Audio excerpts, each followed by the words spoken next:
е изборната атмосфера во Шутово Ризари. Хермелини, джипови, специјалци и алфи. Ова се фер и демократски услови за одржување на избори, според СДС се разбира. Кандидатот за градоначалник на СДС за Шутово Ризари, Курто Дудош, со асистенција на полицијата, врши притисок врз гласачите и се заканува од куќа на куќа.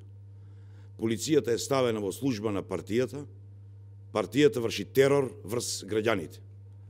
Со враќањето на СДС на власт, повторно на улиците се вратија криминалот и несигурноста.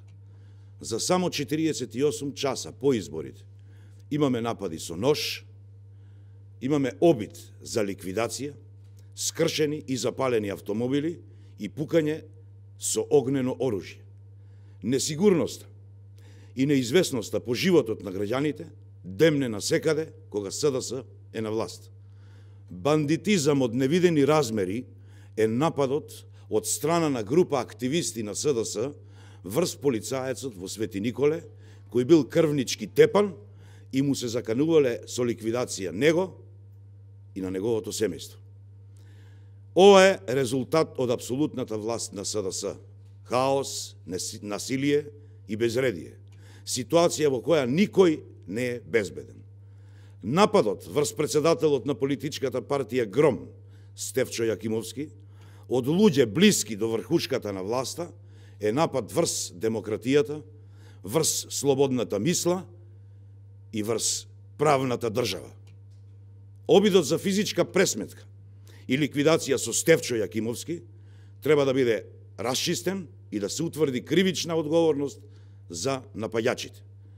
А здисаноста на СДС не запира тука.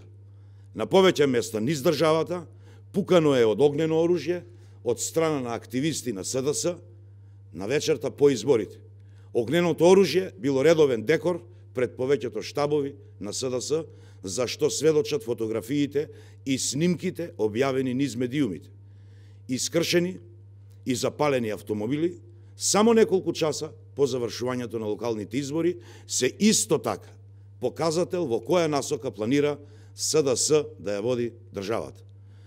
СДС државата ја води кон тотален хаос, незаконие, насилие по улиците, каде граѓаните ќе бидат шиканирани од неколкуте бандити блиски до врвот на власта.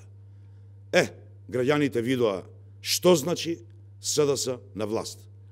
А граѓаните исто така имаат шанса да му стават крај на овој бандитизам и да си го вратат владењето на правото и демократијата во Република Македонија. Ви благодарам.